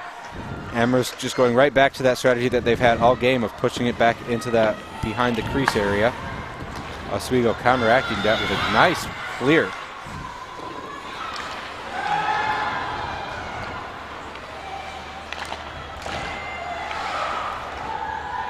Amherst looking for some chance to get out of there, and they do. Now we've got a race to the puck. Katie Randazzo meets number 16, Emma Flynn, back there. Can't get anything from it, but there are plenty of Mammoth players to meet the puck and make something happen. Back up to the point, looking for control back to her D partner. Tape-to-tape pass, blocked away by Rachel Farmer off the leg, off a trickling shot through a couple of defenders. Somebody's without a stick, and it's Kate Randazzo. She comes back to get her weapon of choice. Looking for the puck there. I think it's trapped between the legs of Erin Stewart. It's finally popped loose and free. Along the boards is where the teams have been working for all day. Not a lot of opportunity and not a lot of chance. Seems to be not a lot of desire to go into the slot area. And for reasons like that right there, getting blocked away by a bunch of collapsing defensemen. Both teams' defensive play has been phenomenal so far. Oswego below their goals allowed average so far with just one. Oswego's allowed 2.5 goals a game this season. Looking for some sort of control. Amherst pushes it back up, and it's going to go behind the net as Oswego has to retain and regroup. And Amherst is going to do a full, complete line change, both defense and forwards. Emily Gustafson's there to meet her opponent in the corner. We have a call. High sticking is the call. And now the Lakers are going to skate one woman down. I believe the call is going to be a number 2. Annika Newfield-Kreider. But I could be wrong. I guess never. Oh, I was mistaken. The puck went out of play. That's my fault. Caitlin Walker careens and carries that bouncing puck. And just a reminder, like we did say earlier, the Toys for Tots Teddy Toss is today. And if the Lakers do get a chance to score today, you should expect to see some teddy bears tossed onto the ice. And it is a chance, an opportunity to give toys to the less fortunate. You can get involved at toysfortots.org and get yourself in on some extra holiday cheer and magic. Puck is dropped. We're back to some live hockey along the boards. Can't really see what's going on there. We had a couple of bodies down. Puck squirts back out to the slot for a shot, but it can't be controlled. Pass maybe just a little bit too heavy. Back to the tape tartar. D partner, Madison Byrne. We're in the neutral zone now. All the players have to clear in order to avoid an offsides. Giglio puts it back into the corner. It's owned now by Kenzie McDonald. She passes it off to her teammate. Can't find anything there. Puck's back behind the net. Number 16, Morgan Shines, has it. Look for a pass to the slot. The number 7, Kylie Grugan. Couldn't make anything happen there. So now we're going to go back on defense. Go into the neutral zone, into our own defensive end. Madison Byrne has the puck, looking to go forward with it. Almost stopped by a Mammoth player there. We have a one-on-one opportunity with players behind. Going away to find some opportunity, create some space. Passes it to nobody in particular, and the wall catches it, and we're now back in the neutral zone. getting a little chippy there. A little extracurricular activity from Mia Convoy on number 23 of Amherst, Ann Malloy. Looking for something to happen here. Can't control it. Hand-eye coordination, not the best right there. But it's okay. Oswego retains, and they look to get it out of their own zone. And Gustafson doesn't get the chance to, as the Mammoth players collide with them along the boards. Looking for an opportunity to get some offense going here. Lakers are skating 4 against 1, an opportunity to get some good passes, and decides not to. Can't control the puck. Shoots it right into the skate of Mia Del Rosso. Jillian Mazurka has the puck right now, loses it to Kate Randazzo. Loose puck in pursuit is number 20, Allison McAllier. And Leslie Schwartz of Amherst had the puck. A lot of opportunities in the slot, blocked away by good clean poke checks and stick lifts from either side. Probably why the offense has decided to go against the boards as many times as they can.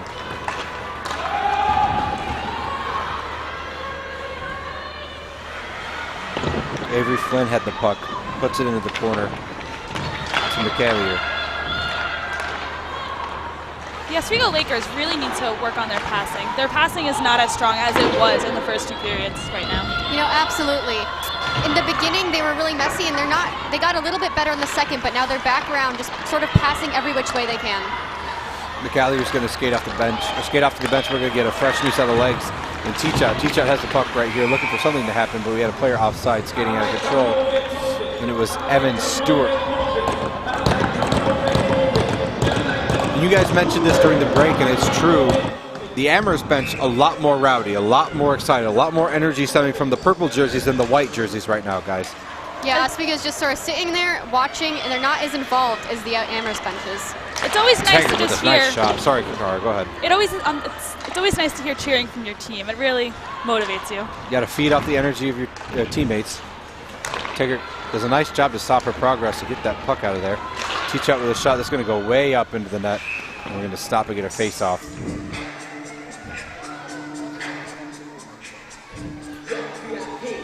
One of the best mascots in all of sports that I've ever seen in my life is Mammoths, the Amherst Mammoths. And a lot of people knock the Lakers, but I think the Lakers is a cool mascot too. This has nothing to do with the game. I just thought I'd let everybody know. Another stoppage play. Now that we have more stoppage time, what do you guys think? Do you think Mammoth is a good mascot? I think the Mammoth is a wonderful mascot. Good choice for Amherst. Shout out to Ray Romano and Ice Age. What a good movie. All right, shot blocked off from number 6, Rose Muzica. Madison Byrne tried to hold on to it there, couldn't do it. Sticking it in that neutral zone, but Lakers doing a very good job of making sure that that puck does not cross that blue line into their defensive zone. Keeping that pressure same as Amherst is putting onto them to get into that defensive zone. They're keeping it on them to get it out. We're going to get an icing call here and move back into the Oswego offensive zone. Skating seems to be a big focal point of what's been talked about between the two intermissions, especially for the Lakers. And they're skating with purpose, they're skating with speed, they're skating dynamically, and to where the action is going to be, not where the action is. And you know, while Oswego's doing a really good job of keeping it down in the Amherst end, they're not really creating a lot of opportunities and making as much shots as they should be. That's a good point. Aaron Stewart trying to get that puck back into their offensive zone, couldn't do it. Amherst pushing it into their offensive zone of their own offensive zone, thanks to Natalie Lima. Randazzo up to Teachout, couldn't get it. Heard somebody coming. No icing call. Somebody touched it too close to that behind the net area, that offensive zone. Good poke checks again. Rachel Farmer unfazed, a rebound opportunity, stopped right in the chest. Way to keep herself centered to the shot. That's another great performance and showing from Rachel Farmer this game. She is playing unbelievable right now. Yeah, she's doing absolutely phenomenal. And, you know, she has been getting more help from her defense, but every shot that comes her way, she's catching them almost always. She did a very good job of centering up to that shot and that player and keeping in that hybrid position. Look how low she gets. She gets off so much area on the lower end of the goal area that they have to shoot high, and they can't do it because her glove and blocker are way too fast. Puck held in the Amherst defensive end. Stopped by Evans to meet her along the wall, but it is eventually popped out into the neutral zone area. A lot of tit-for-tat hockey right now. Not a lot of clear ownership of the puck, but as long as it's even, both sides are in this game. And that's got to be a real sigh of relief for Oswego, who has been down this entire game pretty much since the beginning of this matchup. And again, the Lakers are on a 4-game win streak, and they have scored 10 goals in their last 4 games. That team has not shown up today, but there is still 12 and a half minutes left of play in this third period for them to rear their head around. A lot of confusion in front of the Oswego net. Nobody has control over it. We're finally out with control. Along the boards is Avery Webster. Nobody there, so she loses it to a clean poke check. But Aslan McAllier has the puck. And it's still in contention along that board line. Avery Webster pushes it back up. A nice touch at the last second to avoid icing. McAllier looking to pursue that puck. She's alone back there as we get a change at the Oswego end. Moving up with speed are the Mammoths. Ava Simoncelli has that puck. She passes it right behind Rachel Farmer's pads. That's going to get a stop to play. Now we're getting chippy right in front of the net. Extracurriculars pursue as there were some extra punches and shoves thrown right after the play was stopped. Frustration is setting in for Oswego. Puck's about to drop. Got to keep your eyes on number 3. That was Ava Simoncelli who threw those punches right at the last second there for those extracurricular activities. Dumped up right onto the goaltender's pad. Can't be stopped, or can't be careened. Kicked back in. Good move by that defensive player, Taggart. Puck is up for grabs, just totally missed and skated over by Kaylee Grugan. Moving up with speed is number 2, Leslie Schwartz, who loses both her edge and the puck, falls on the ice without possession. Stewart, clean take-to-take pass to Grugan. It looks like we're going to get an offsides call. Something interesting to note, I think this is the first time this game that sisters Emma and Avery Flynn are on the ice together for the first time. Maybe their Wonder Twin powers will activate while they're out there. Shout out to the Justice League. Here comes the puck drop in the neutral zone. Taggart does a good job to sweep that puck back into the offensive end. Right up into the face of number 12, Kenzie McDonald. That's why they wear cages. Puck controlled, pushed back up into the slot area, caught by number 23, Ann McLoy. She just pushes that back on sides. We're going to avoid an icing call, but there might be a call coming up here. For a stoppage in play.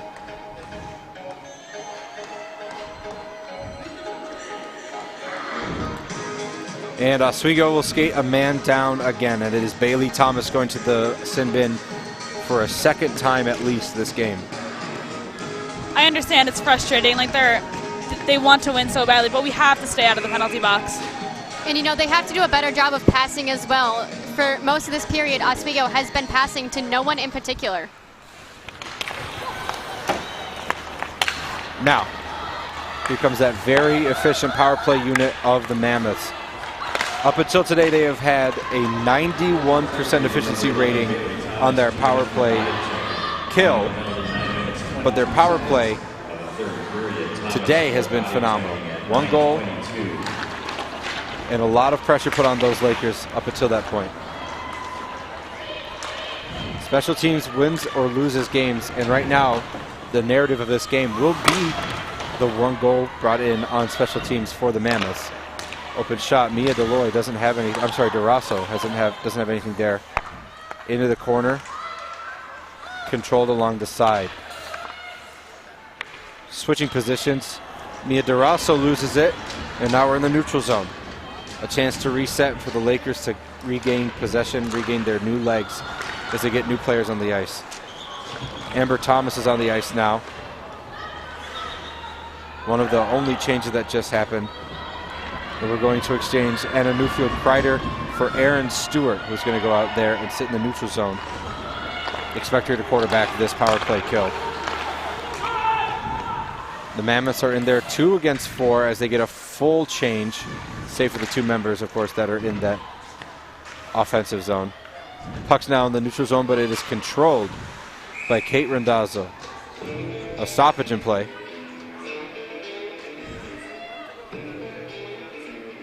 We're gonna. Looks like the puck went outside the boards. That's what happened there. I was trying to figure out if there was a call. We're going to get a center ice face-off. 5 against 4.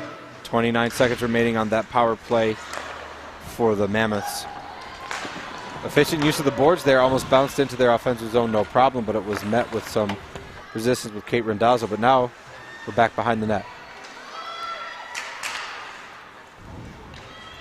Now we're back to that strategy of keeping the Lakers on their heels, making them tired, make them work, make them skate to match that defensive pressure, that offensive pressure, in that defensive zone as much as possible. It doesn't even look like at times they're looking for shots. They're just looking to get them tired. Nice poke check in the middle. Rachel Farmer, the puck is deflected and bounced into the goal. It is 2-1. It is off the stick of 21, I believe.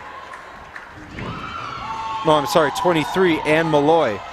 The puck bounced off Ann Malloy's stick into the net. So now the Mammoths sit at 2-0. Both goals coming off of power plays. And here's the replay right here. We're going to see that bounce off the twig below. Might have gone 5-hole on Rachel Farmer, which is uncharacteristic. So now, with 8 minutes left to play, the pressure, if it wasn't on already before, the Lakers really have a lot of pressure on their backs, guys.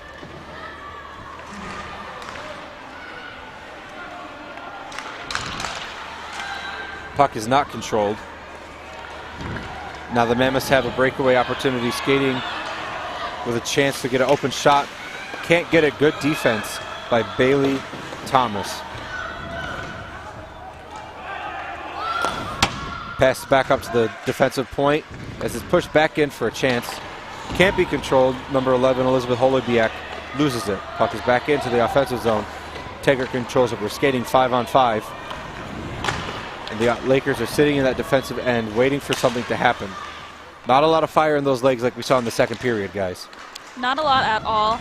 And I understand that it's very upsetting that they scored again, but the Lakers have to keep their foot on the gas and keep playing. Teach out with a good job to push that puck in on her own, captaining that in by her own. Back to Evans. Evans controls it, pushes it back up to Gustafson. Gustafson makes sure it gets in there to avoid an icing call. Puck is back into the neutral zone, into that corner. Back on sides. Gustafson had to skate back behind that blue line in order to avoid the offsides call. Here's Gustafson again. Puck in hand. Headman's out. Nice toe drag shot is held by Carly Walker. I'm sorry, Caitlin Walker. And again, a little bit more extracurricular out there. This time, Mia Del Rosso getting involved. That nice toe drag and open ice deke by Emily Gustafson opened up a chance for a nice shot on goal. Caitlin Walker is just a little bit too tall, sitting at 5'8". Nice stature in the net, shoulders above the crossbar. Not what the Lakers are probably used to in practice, since Rachel Farmer, again, sitting at 5'3". Puck moves up along the board, sorry. Poke check a little bit too late. Madison Byrne pushing that in there, trying to get the scrum going, loses the puck. Both bodies fall as Mia Conboy takes her opponent down. Madison Byrne controlling it behind the net. Gustafson open for a pass, goes along the boards, bounces up to Gustafson, which in turn heads up to Newfield Kreider. Has it in the corner, is stopped by number 18, Stephanie Namikos. Scrum keeps going on. Namikos emerges from that scrum to get the puck control. Pushed up the wall, can't be contained or taken back by Oswego players until it is in their own defensive end where they just clear it up into the neutral zone. Aaron Stewart has a puck now, looking for an open shot. Defenseman's collapse on her for a pass to Amber Thomas. It was shut off at the last second. Caitlin Walker is going to control that wild bouncing puck as it heads in. Well, right now, for me, one of the stars of the game has been Caitlin Walker. She has performed incredibly well. As well as Rachel Farmer has performed, Caitlin Walker has been on fire, even without her defensive partner's help. For me, someone that I've really noticed is number 6, Megan Teachout, freshman. She is just, every time she is on the ice, she is speedy, she is fast, she is passing with direction. And you speak about her right there. She was right in the midst of all of that action, and she got a little chippy at the end. She's not afraid to get a little bit physical with her play, and that is something that I'm sure Coach Digby and the rest of the team would really enjoy to see break out here with the 5.5 minutes remaining in the game. Poke checks all the way along the boards. Finally emerges into Bailey Thomas's hands, who's pushed up to a poke check. And here's Teachout with the puck. She lost it along the boards. Randazzo looking to move that up, and she does, but just barely. A full line change negates the opportunity to push that puck further into the offensive zone as the Lakers lose it back to Thomas. She can't control it, so she has to pass it to Randazzo again. Randazzo barely gets her stick on that pass and loses it as she fans it in the neutral zone. This results in Amherst now controlling the puck to the offensive end. Looking for something to happen here on either side. Just going to go back to the neutral zone again. A diving poke check. Lucky she didn't get called for tripping there as the opponent stays up. Rachel Farmer just a little bit too late. Couldn't get to that puck in time. Good job with all of this chaos. Rachel Farmer still maintaining poise behind the net. Smart play, making sure she doesn't stay too out of position. Puck's now in the offensive zone for Oswego. Move it up along the wall. Now we're into the offensive end for Amherst. Back check for Oswego. Here it comes. Collapsing upon that scrum right there, keeping good position.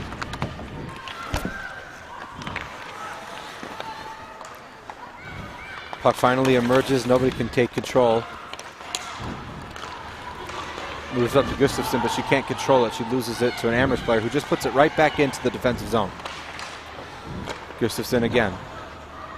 Smart clearing opportunity. In pursuit, the icing is negated since Amherst took control of the puck. Puck's down in the neutral zone. Oswego has to clear. While they do that, they have to make sure that they stop Amherst's offensive attack right in front of the net. Rachel Farmer doing a good job to make sure that she stays in a healthy distance of that puck. We're going to get a stoppage in play here. It looks like we might get a tripping call. And you know, in the second period, both the teams came out and they looked like they had a real purpose both times. However, now that we're in the third period, Amherst still looks like they have a purpose and they look like they have something that's going for them. Oswego's gone backwards a bit. They look like they're confused again. Definitely, and after that last goal, you can definitely tell the energy has drained out of Oswego. They're not playing with the fire that we saw nearly at all in that second period. They are not at all, and we see this, like, as they're skating. They're not as fast. They're not passing well, and now we have Taggart back into the box here, and we just have to stay out of that and just really turn the Jets back on. We'll see if that happens. There is a lot of hockey. Anything can happen in 3 minutes in this beautiful game. Puck's going to get covered by Caitlin Walker. Oh, God. 16 minutes, 42 seconds of the third. And we might be skating even here after that little collision. As little as she might have thought that was, that knocked an Oswego player down into the net. A pretty hard collision. I think it was the captain, number 21, Kate Randazzo, who ended up in the net. But either way, Mia Del Rosso is going to sit in the penalty box for 2 minutes as we skate even strength. And here's that hit right here. See who fell. It was Erin Stewart. And that right there, as little as it seems, was just enough to put Oswego Mia back Del on Rosso full has strength. been one of those players that we've been watching this whole game who has been a standout. So now we're going to have a little bit of a timeout strategy, figure out what we want to do. The coaching staff of Oswego trying to talk out what Rachel Farmer is seeing. They're having a direct conversation with her, see what she's seeing, see if she wants to change anything. There's two different energies emerging from both benches right now. The energy coming from Amherst right now, very calm. They're looking to play some brand of prevent defense with the rest of this game to make sure that they maintain this healthy 2-0 lead. While Oswego, a little bit of stammering, a little bit of just trying to figure out what's going on who can make what happen. They haven't had a lot of clear shots all night, and that's the difference. Amherst has made clear shots for themselves. Oswego has been just peppering and hoping something is stuck, and nothing has stuck so far. And you know, they do seem a little bit on edge. They're coming off of a win streak, so a loss like this is really going to be devastating. That's right. A 5-game win streak hangs in the balance, and of course, like we said earlier in this game, a chance to get that teddy toss going. At this point, just one goal to get a teddy toss going would be a pretty big victory inside the Marano Campus Center here in SUNY Oswego. Puck passed up to nobody. We're skating 4-on-4 now.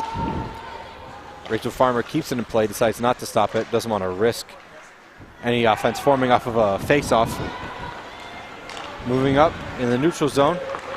A nice open shot, but it's easily stopped with the flash of the glove by Caitlin Walker. And now it looks like we're going to be skating 5-on-4. Rachel Farmer sitting on the bench for Oswego right now as we have an empty net of the other end of the ice. It's time. It's gut check time. Man up advantage. I'm sorry, even strength. No, I keep babbling. Sorry, we are a man up now. Barely right off the post of that open empty net shot. And now the Lakers just got to get that puck out of there. There's no last line of defense. She is sitting on the bench. Rachel Farmer is sitting again on the bench. An empty net opportunity taken up by Teachout. Great move to deke her defender out of her boots. Almost had an open ice deke right there, but he's poked away. Rendazzo there to meet it along the opposite boards as it is careened across. Nice shot. Bobbled. An open net right now on the other side. Rebound opportunities blocked away as the defense is there to meet or fill those holes. Wild shot blocked up and away. 1:45 remaining in the period and in the scheduled game. Bailey Thomas there to meet the puck. Pushes it back up to Rendazzo. Rendazzo now. An opportunity. Tape-to-tape pass. Maybe a shot wide. Weber pushes it back up. Thomas with the shot, or I'm sorry, with the puck. Loses it to number 9, Caitlin Wang. Caitlin Wang in pursuit now. A shot on the open net, and it is a goal. Game, set, match. 3-0 Amherst with 10 seconds left on their power play, or their penalty. Rachel Farmer is making her way back to the goal for the remainder of the game. And this effectively, save for some God-blessed miracle, will be the end of the game. This will be the final period in this game, and the Amherst Mammoths are going to take this away 3-0. But there's still a minute left to play. I've been wrong before. I've been wrong in this game. So maybe the Lakers can pull out a 3 goals in a row run, but it is not seeming like it. A huge hit back behind the net. And I mean, you can definitely see the attitudes of both the benches have definitely changed now. Amherst, their energy's gone up, they're excited, and Oswego, you know, they're mellowing down a little bit. Yeah, the Lakers have let each goal more and more kind of take wind out of their sails, and that's surprising considering they have been on this 5-game win streak, and they have obviously been scored on in that time. But you're right, the energy and mentality, that's a lot of the game, and the Lakers aren't playing with that kind of energy. And this is about on par for their defensive performance. I mean, like I said, coming into this, Rachel Farmer, 2.57 goals allowed a game through this season. So 3 goals isn't anything new. They just haven't gotten the offensive going tonight. About 30 seconds left in the game. Puck is now controlled by Rendazzo. Rendazzo looking for a shot. Doesn't get all of that as it moves stray away.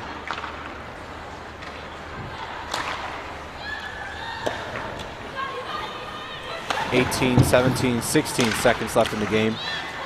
Puck is shot up wide, blocked by Rachel Farmer. That wasn't going to make the net, but she just wanted to make sure that it wasn't in her area. Under 10 seconds left to play. And one last shot at goal, wasn't able to get through. And that is the final moment of regulation of this game. And that is the final scores. 3-0 for the Amherst Mammoths. And the teddy toss, not a single teddy bear thrown on the ice tonight, guys. Yeah, sadly, no. And, this ends Oswego's win streak, which was something they were really looking at continuing. The Lakers are now going over to Rachel Farmer and congratulating her on a tremendous game. It is. It should be noted that I think Rachel Farmer, I don't think was pulled for any sort of disciplinary reasons. She was pulled because they thought that they had a shot at that. And this shows the importance of winning every game, conference or non-conference. You got to win as many games as you can. And now fans are starting to throw the teddy bears onto the ice, just because that's what you come to the teddy toss to do. And the Lakers didn't give them an opportunity to do that. And again, it is the holiday season. The whole point of the teddy toss is to give to those who are in a less fortunate position, unable to give presents. So again, if you want to get involved in that or do any sort of extra good this season, toysfortots.com. Go and check it out and get involved, give back to those in need. This is the final broadcast on the WTOP airwaves of the 2019 year, and it is the final broadcast of the decade for WTOP. And heading into this break, my name is Dan Corlett. This is Tara O'Donovan and Michaela Green, and we all want to wish you a happy holiday season. May your days be merry and bright. And we'll head to break, and you'll be there with Redmond and the boys on the perch for a post-game analysis. We'll see you after the break, and have a great holiday.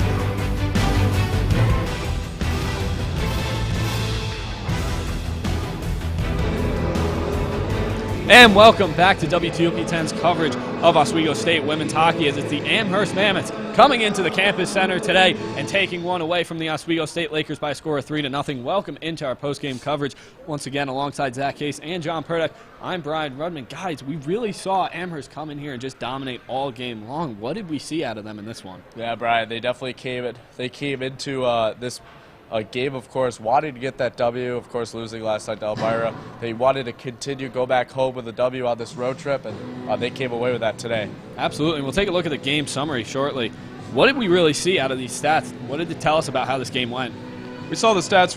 We saw stellar goaltending from Walker for Amherst for the most part, who actually, with the Amherst and Oswego, 22 shots to 31 in Oswego's favor, and Oswego 0-2 on the power play and a tie on faceoffs, guys. Yeah, and guys, you see there 31 shots on goal for Oswego, and it was Walker just holding down the fort all night long for the Mammoths. Yeah, she came away with her first shutout of the season. Of course, she's played a majority of the games for Amherst, continuing play 8 games total now they played.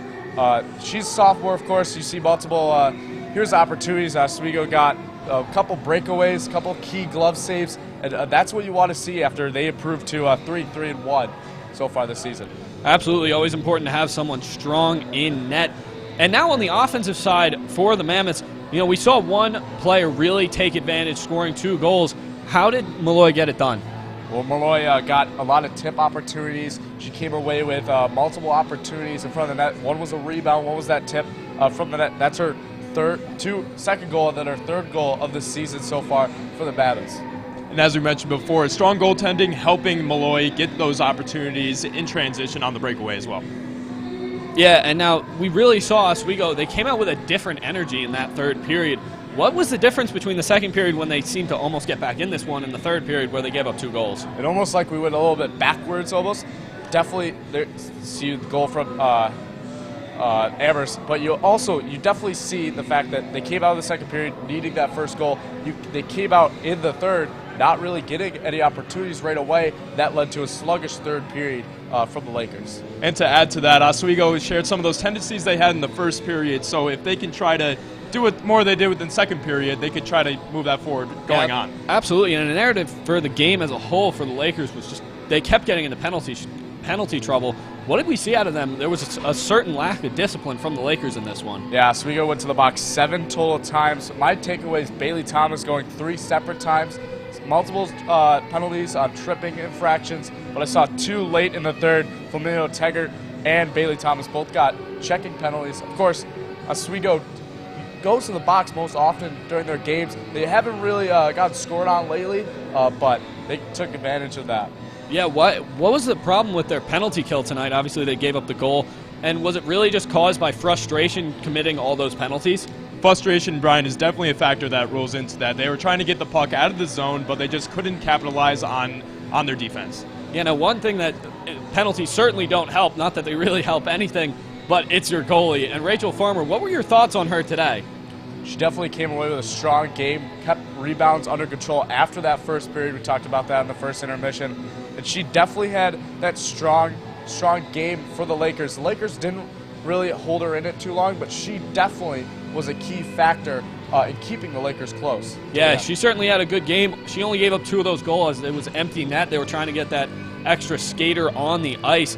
You know, what did we see from her technique-wise? What allowed her to be so successful today? She was successful because she guarded her area very well. There were a lot of shots coming her way, and you mentioned that they only scored the 3rd goal on an empty net. So strong goaltending, and I think that she can carry that on going into the next month in January. Absolutely. The defense certainly may not have been the biggest problem for the Lakers in this one, but this certainly was a different Lakers team that we saw in the past 4 games when they had that 4-game winning streak in the new HL coming into today.